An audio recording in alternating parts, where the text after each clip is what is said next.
약 2주에 걸쳐서 용서의 메시지를 하나님께서 반복적으로 우리에게 들려주십니다.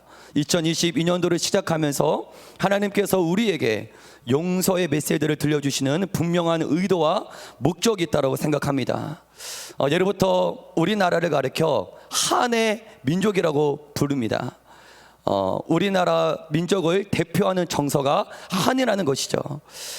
이 한은 대체로 젊은 세대보다 기성세대 어머니들에게서 주로 나타나는 감정입니다. 기성세대 어머니들은 가난과 시집살이를 경험했어요. 힘들어도 힘들다라는 말 한마디 못한 채 자녀를 키워야만 했습니다. 그게 한으로 화병이 된 거죠.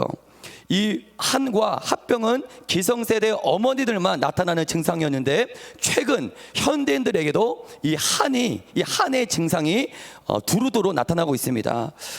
서울대학교 행복연구소에서 조사한 결과인데요. 서울대 행복연구소가 주최한 국제학술 세미나에서 발표한 연구 결과에 따르면 한국인의 43.5%가 망성적인 울분을 겪고 있다는 그런 결과가 나왔습니다. 이 수치는 무엇이냐면, 현대인들 가운데 둘 중에 한 명은 마음에 무거운 응어리를 가진 채, 이 마음에 이 울분을 가진 채 살아가고 있다는 결과입니다. 이게 서울대학교 행복연구소에서 조사한 결과인데요. 이처럼 누군가를 용서하지 못해 가슴에 풀리지 않는 응어리를 가지고 심적인 고통을 당하며 살아가는 사람들이 우리 주변에 너무나도 많이 있다는 사실입니다. 여러분, 용서는 이 가슴에, 마음에 쌓여있는 이 응어리들을, 또 부정적인 감정들을, 피해 의식들을, 죄책감들을, 수치감들을, 과거에 일어난 끔찍한 사건들을 모두 청소하는 작업이 바로 용서인 줄 믿습니다. 그렇기 때문에 용서는 한 번에 이루어지는 작업이 아니에요. 그리 단순한 작업이 아닙니다. 용서는 오랜 시간과 매우 큰 노력이 필요해요. 여러분, 용서가 쉽지 않은 이유는 또 하나가 있습니다. 용서는 단순히 정신적인 노력이 아니에요. 용서는 단순히 정서적인 작업이 아니라, 따라하겠습니다. 용서는 사단과 싸우는 영적인 전투입니다. 용서는 단순히 정신적인 노력이 아니라, 용서는 뭐냐? 사단이 만든 견고한 진을 파괴하는 영적인 전투가 바로 용서인 줄 믿습니다. 여러분, 사단의 먹잇감은 뭔지 아십니까? 사단의 먹잇감은 죄와 상처예요. 죄와 상처가 있는 곳에는 언제나 사단이 득실득실 거립니다. 사단은 집을 짓는데요, 우리 마음 가운데, 우리 내면 안에 사단은 집을 짓는데, 사단은 무엇을 가지고 집을 짓냐면 우리의 죄와 상처를 가지고 집을 짓습니다. 즉, 죄와 상처에 거머리처럼 달라붙어 사는 존재가 바로 사단이라는 거예요. 상처로 인해 발생하는 부정적인 감정들, 상처로 인해 발생하는 정말 지우고 싶은 기억들을, 사단은 그것들을 먹으며 살아간다는 것입니다. 그래서 사단이 가장 좋아하는 성격은 무슨 성격입니까? 상처를 가장 잘 받는, 상처를 쉽게 받는 성격, 그 성격을 사단은 가장 좋아한다는 거예요. 또한 사단은 우리들이 가지고 있는 상처를 통해 역사하는, 그 상처를 자신이 역사하는 통로로 삼을 때가 너무나도 많이 있습니다. 사단은 지우고 싶은 상처를 계속 생각나게 만들어요. 생각하지 않으려고 해도 계속 그 생각을 계속하게 만듭니다. 그 생각을 하면, 지우고 싶은 생각을 하면 당연히 화가 나죠. 그 사람을 미워하게 되죠. 수치감, 거절감, 원한, 우울, 두려움, 하루 종일 이러한 감정에 사로잡혀 살게 한다는 것입니다. 여러분, 우울증을 앓고 있는 사람들을 상담해 보면, 우울증을 앓고 있는 사람들이 거의 공통적으로 가지고 있는 고민이 무엇인지 아십니까? 그들은 누군가를 용서하지 못하고 있다는 거예요. 그들의 가슴 안에는 엄청난 분노가 쌓여있다는 사실을 알 수 있습니다. 그 엄청난 분노, 내 가슴을 짓누르기는 엄청난 이 분노의 감정이 내 정신을, 육체를, 영적인 에너지를 꽉 짓누르고 있어요.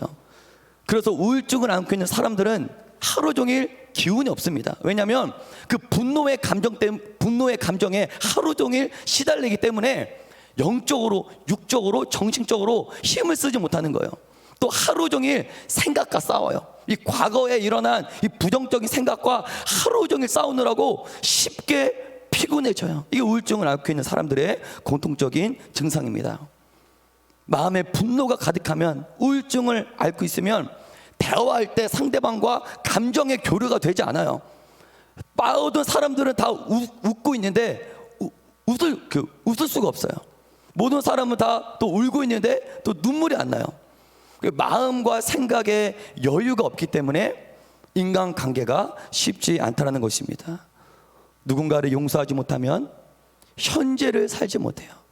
과거에 묶여 살아갈 수밖에 없다는 것입니다. 미래에 대한 비전과 꿈과 희망을 모두 다 상실하여 단 한 발자국도 앞을 내닫지 못한다는 것입니다. 여러분, 아무리 교회를 다녀도, 아무리 말씀을 듣고, 아무리 기도를 열심히 해도 십자가의 은혜를 누리지 못하는 경우가 많이 있어요. 신앙에 열심히 있는데 신앙의 열매를 맺지 못하는 사람들이 있습니다. 이 기쁨과 희락과 자유와 평안을 신앙생활을 오래 했음에도 누리지 못하는 사람들이 많이 있어요. 그 이유가 무엇입니까? 물론 많은 이유가 있지만, 아무리 신앙생활을 열심히 하는데도 은혜를 누리지 못하는 사람들의 공통점은 누군가를 지금 용서하고 있지 못한다는 거예요. 여전히 이 분노와 이 화가 내 가슴과 목을 짓누르고 있기 때문에 은혜를 받지 못해요. 은혜를 담지 못해요. 우리가 남을 용서해야 하는 가장 큰 이유는 무엇입니까? 우리가 남을 용서하지 않으면 우주보다 크고 태양보다 뜨거운 그 십자가의 은혜를 내가 누리지 못하기 때문입니다. 즉, 용서는 무엇입니까? 따라하겠습니다. 막혀있는 하늘의 문을 열고 예수님의 은혜를 받아들일 수 있는 열쇠, 하늘의 문을 열고 십자가의 은혜, 하나님의 은혜를 받아들이는 열쇠가 바로 용서인 줄 여러분들 믿으시길 바랍니다. 우리가 용서를 강조해야 하는 또 다른 이유는 무엇입니까? 성경이 끊임없이 우리들에게 용서를 가르치고 있기 때문이에요. 성경 초반부터 하나님은 우리들에게 용서를 가르치고 있어요. 아담이 하나님의 말씀을 어기고 사단에게 속아 선악과를 먹지 않았습니까? 하지만 하나님은 성경 초반부터 아담을 용서합니다. 이 용서를 시작으로 하나님은 끊임없이 자신의 백성들, 우상을 섬기고 죄악을 저지르는 자신의 백성들을 끊임없이 용서하고 계시다라는 거예요. 그리고 마침내 육신을 입고 이 땅에 오신 예수님은 이 땅에 있는 모든 인류의 죄를 용서하시기 위해 십자가에 달려 물과 피를 흘려 주신 줄 믿습니다. 이처럼 용서는 성경 전체에 흐르고 있는 가장 중요한 메시지 가운데 하나라는 거예요. 여러분, 우리가 신앙생활 하면서 이 복음이라는 말을 너무나 자주 듣지 않습니까? 이 복음을 다른 말로 어떻게 표현할 수 있을까요? 복음은 무엇입니까? 십자가 위에서 완성하신 하나님의 용서를 선포하는 게 바로 복음인 줄 믿습니다. 따라서 하겠습니다. 복음은 십자가 위에서 완성하신 하나님의 용서를 선포하는 것입니다. 복음이 바로 하나님의 용서를 선포하는 거예요.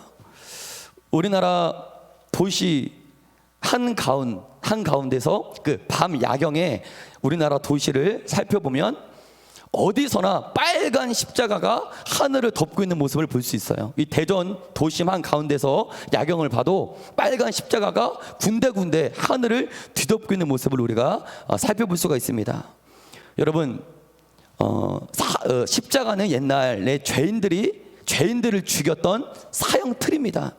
근데 그 죄인들을 죽였던 사형의 틀을 종교의 상징으로 삼는 건 기독교밖에 없어요.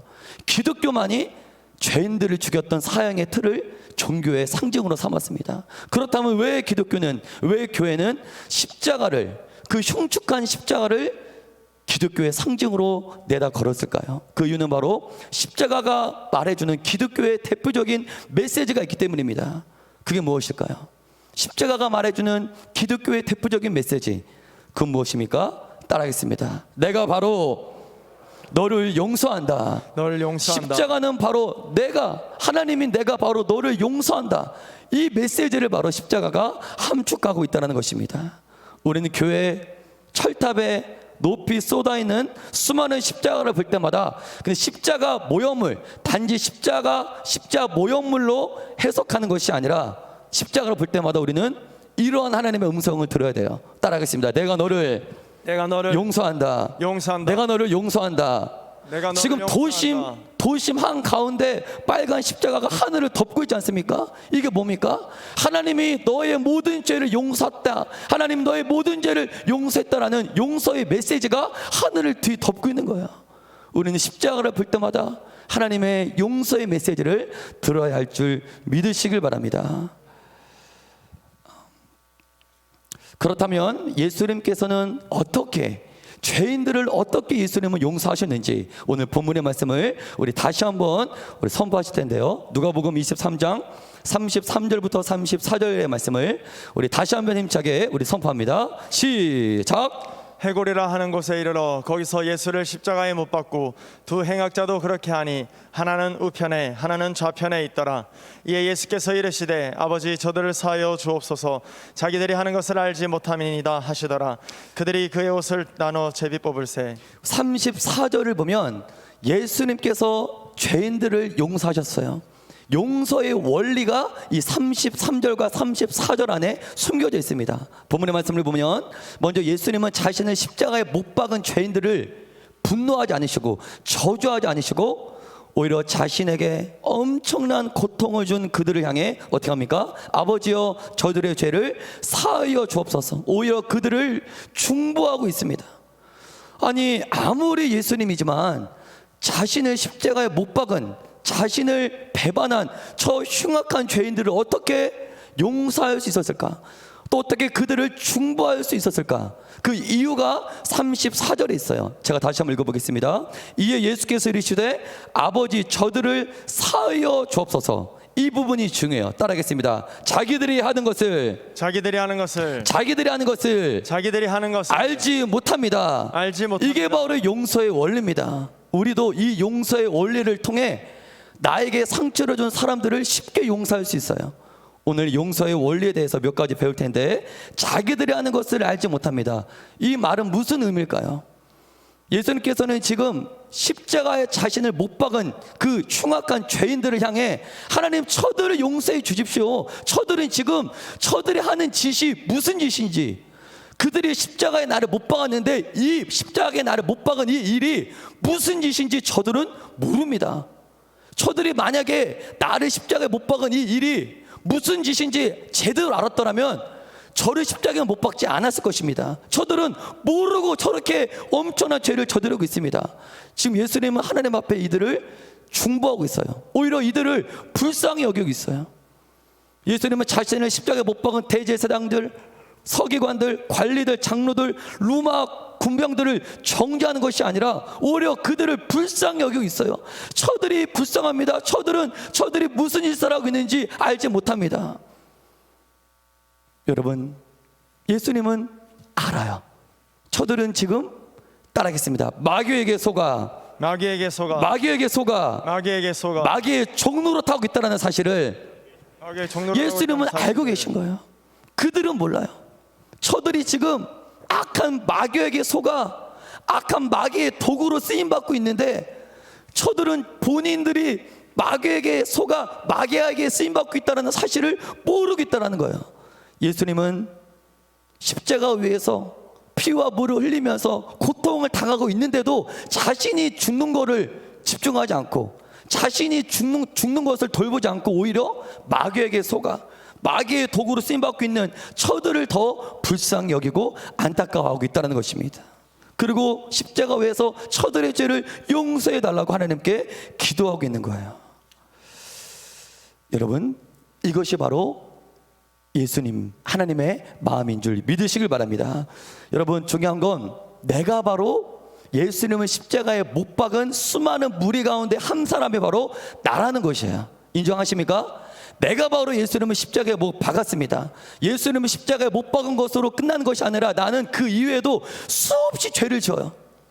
지금도 죄를 짓고 내일도 죄를 질 것입니다. 근데 예수님은 중요한 건 2000년 전에 34절을 통해 그들에게 하셨던 말씀을 똑같이 나에게 말씀하세요.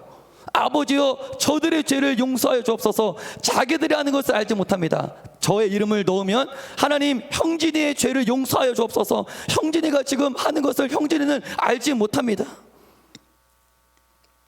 우리가 용서를, 누군가를 용서하기 위해서는 첫 번째 뭘 받아들여야 되냐면, 따라하겠습니다. 나 향한 예수님의 용서를 받아들여야 한다. 받아들여야 한다. 혹시 이 가운데 하나님께 지은 죄 때문에, 누군가에게 준 상처 때문에 오랫동안 죄책감에 사로잡혀 계신 분 이 자리에 계십니까? 중요한 건 예수님도 여러분들을 정죄하지 않으신다라는 거예요. 예수님은 이렇게 우리에게 말씀하십니다. 네가 일부러 죄짓지 않았잖아. 네가 몰라서 그랬던 거 다 알고 있어. 그들이 하는 것을 알지 못하니이다. 네가 몰라서 그렇게 한 거 나는 알고 있어. 그러니까 난 널 용서하겠다는 말이에요. 그리고 예수님은 이제 너 스스로 너 자신을 용서하라고 우리들에게 말씀하고 계신다는 것입니다. 여러분, 내가 나 자신을 용서하지 않으면 누군가를 절대 용서할 수 없어요. 내가 나를 먼저 용서해야지만 남도 용서할 수 있는 줄 여러분들 믿으시길 바랍니다. 사랑하는 성도 여러분, 그렇다면 이어서 남을 용서하는 단계로 넘어가야 돼요. 이제 나에게 상처를 준 그 사람을 용서할 차례입니다. 그런데 중요한 것은 무엇입니까? 나에게 상처를 준, 나에게 피해를 준 그 사람만 겨냥하고 그 사람만 쳐다보면 절대로 그를 용서할 수 없다는 거예요.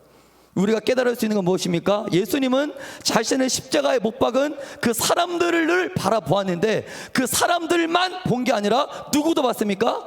그들 배후에서 역사한 막한 마귀 사단도 바라본 줄 여러분들 믿으시길 바랍니다.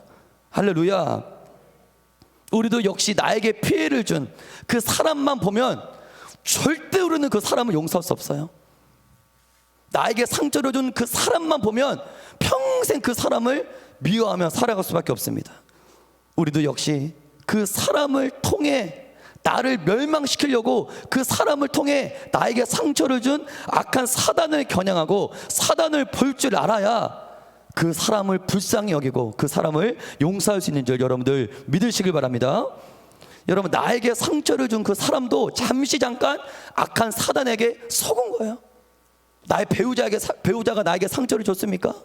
뭐 나의 직장 동료가, 심지어 교회 안에 서로 다른 지체가 나에게 상처를 줬습니까? 마귀에게 속아서 상처를 준 거예요. 그 사람도 연약했기 때문에 마귀에게 잠깐 속은 거예요. 근데 그 사람도 예수님을 제대로 믿고 회개하고 거듭나면, 그렇게 나에게 상처를 준 그 사람도 예수님을 믿고 회개만 하면 어떻게 됩니까? 선하게 착한 사람으로 변할 수가 있다는 거예요. 그래서 우리는 사람을 미워하지 말고 그 사람을 쓴 마귀를 대적하고 마귀를 몰아내야 될 줄 믿습니다. 우리 고린도 후서 2장 10절부터 11절까지 말씀을 말씀을 좀 건너뛰었는데요. 고린도 후서 2장 10절에서 11절까지 말씀을 함께 우리 선포합니다. 시작. 너희가 무슨 일에든지 누구를 용서하면 나도 그리하고, 내가 만일 용서한 일이 있으면 용서한 그것은 너희를 위하여 그리스도 앞에서 한 것이니, 이는 우리로 사탄에게 속지 않게 하려 함이라. 우리는 그 계책을 알지 못하는 바가 사단의 계책은 무엇입니까? 용서하지 못하는 거예요. 그 사람을 용서하지 못하게 하는 게 바로 사단의 계책이에요. 그 사람 배후에 숨어서 사단 자기가 모든 일을 다 꾸몄는데도 불구하고 그 사람이 했다고, 그 사람을 미워하라고, 그 사람을 저주하라고, 그 사람과 원한을 맺으라고, 이게 사단의 관계라는 것입니다. 그래서 평생 그 사람에 얽매여 살아가게 하는 거, 그게 사단의 계책이에요. 우리가 나에게 상처를 준 사람을 용서할 수 있는 두 번째 원리는 바로, 따라하겠습니다. 상처를 하나님의 시각으로 다시 바라봐야 됩니다. 다시 바라봐야 합니다. 상처를 하나님의 시각으로 재해석해야 돼요. 지금까지 상처를 내 시각으로 해석했어요.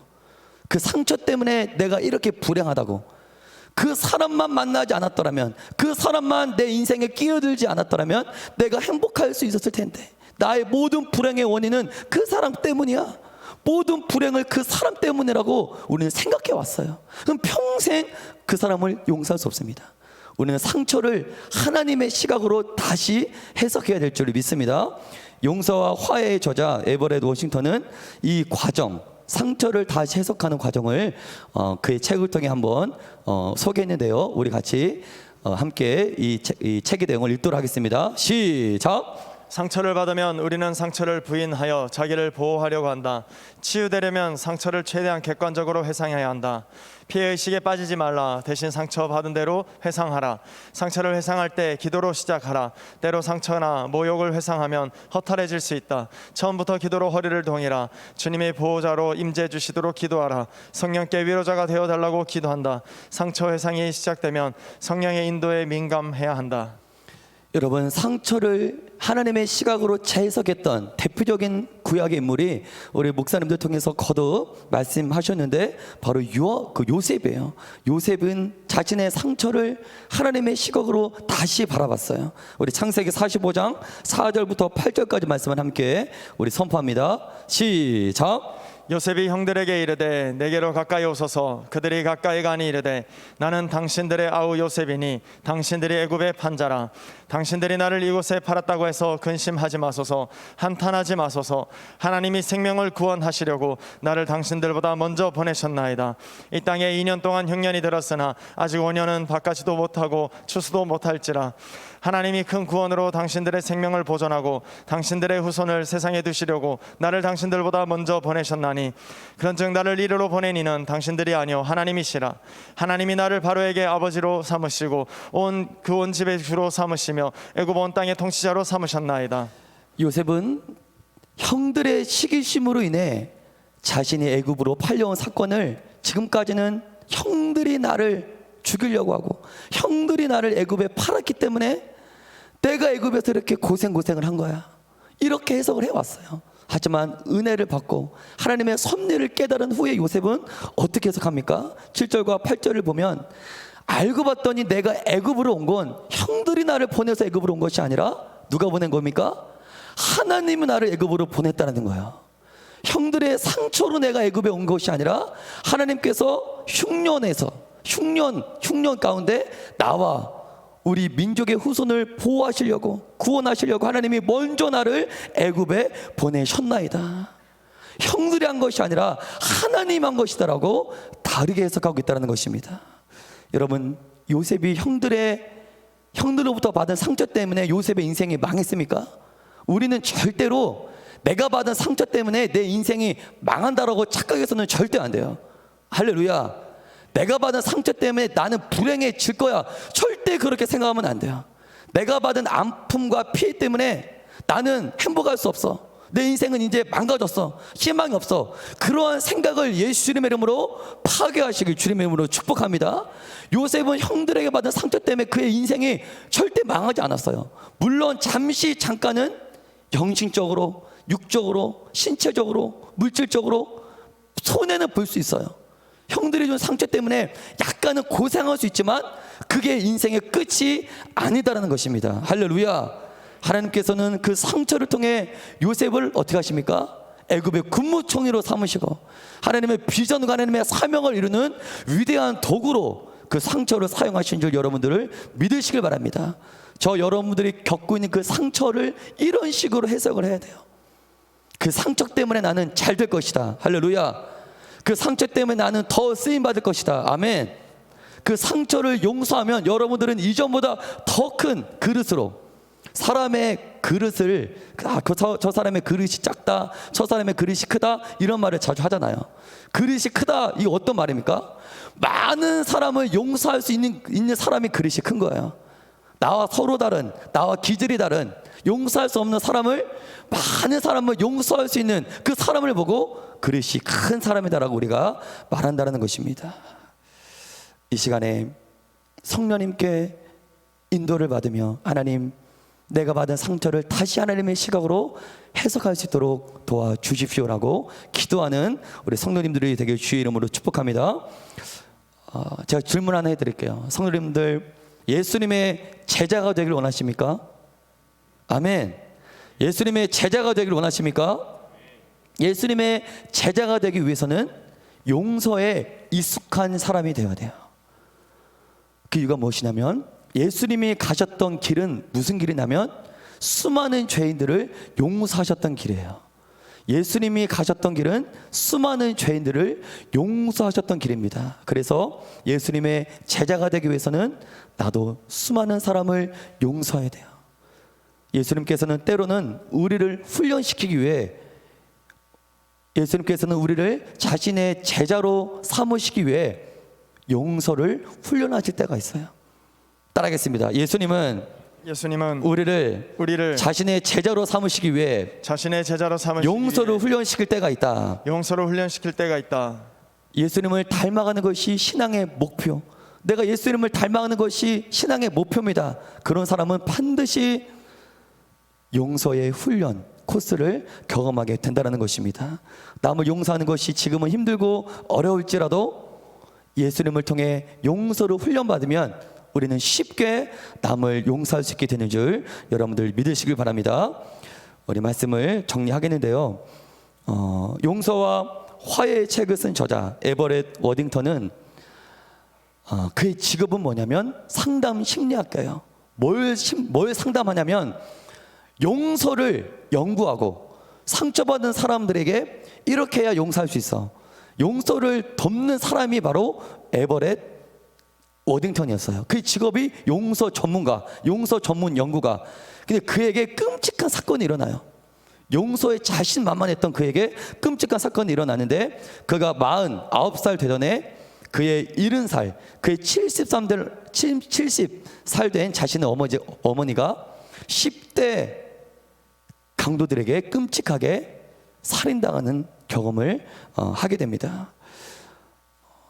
그의 직업이 용서를 권면하고 용서를 돕는 용서 연구가였어요. 근데 자신의 어머니가 10대 강도들에게 살인당한 거예요. 그는 용서를 쉽게 할 수 있었을까요? 그 사건은 그의 전책성을 흔들릴 만큼 엄청나게 그에게 충격을 가져다 주었어요. 하지만 그는 십자가의 사랑으로 그들을 끝내 용서하게 된 줄 믿습니다. 그리고 그의 책을 통해 용서의 사람이 되는 12단계를 소개하고 있는데요. 우리 용서의 사람이 되는 12단계를 우리 시간에 함께 큰 목소리로 선포하도록 하겠습니다. 시작! 용서의 사람이 되려는 이유를 살핀다. 2. 과거의 가장 큰 상처들을 파악한다. 3. 상처를 한 번에 하나씩 용서한다. 4. 용서의 영웅들을 찾는다. 5. 자신을 성찰한다. 6. 부정적 성향을 줄이고 덕을 기른다. 7. 과거를 경험하는 방식을 바꾼다. 8. 자기 개발 전략을 수립한다. 9. 상상 속에서 용서를 연습한다. 10. 날마다 용서를 연습한다. 11. 믿을 만한 사람에게 용서를 도움을 구한다. 12. 원수를 사랑하는 전투에 돌입한다. 우리 반주해 주시고요. 우리 에버렛 워딩턴이 용서의 사람이 되는 12단계 가운데 저는 4단계를 여러분들과 함께 나누고자 합니다. 4단계 따라서 선포합니다. 용서의 영혼들을 찾는다. 용서의 영혼들을 찾는다. 용서의 영웅들을 찾는다. 용서의 형들을 혹시 찾는다. 용서하기가 힘드신 분 계시다면 주변에 용서의 영웅들을 찾으십시오. 할렐루야. 여러분, 한국교회를 대표하는 용서의 영웅이 있습니다. 한국교회를 대표하는 용서의 영웅. 용서를 말하자면 각자 가장 첫 번째로 떠오르는 인물이 있는데요. 그 목사님은 바로 한국 크리스천들이 가장 존경하는 송영헌 목사님이에요. 우리 반주해 주시고요. 여러분, 송영헌 목사님이 오늘까지 수많은 크리스천들에게 존경받는 이유가 무엇일까요? 그 송영헌 목사님은 1948년 10월 19일 여수 반란 사건 때 안재선이라는 공산당원에게 너무나 사랑하는 두 아들을 잃고 말았어요. 하지만 송영헌 목사님은 자신의 두 아들을 죽인 안재선 공산당원을 용서했습니다. 그가 붙잡혀 사형에 처하게 되자 송영헌 목사님은 그 안재선을 용서해 줄 걸 부탁해요. 구타를 금하게 하였고 오히려 그 사람을 안재선을 자신의 양아들로 삼겠다고 운동합니다. 그의 행동으로 결국 안재선은 살게 되고 송영헌 목사님은 그를 자신의 양아들로 삼게 돼요. 여러분, 우리 주변에는 이처럼 용서의 영웅들이 있어요. 여러분들이 용서하기 힘들지라도 나에게 상처를 준 그 사람을 용서하는 게 너무 괴로울 때 여러분들 주변에 용서의 영웅들을 살펴보십시오. 그를 통해 용서의 도전을 받게 될 줄 믿습니다. 우리 시간 함께 우리 찬양하겠어요.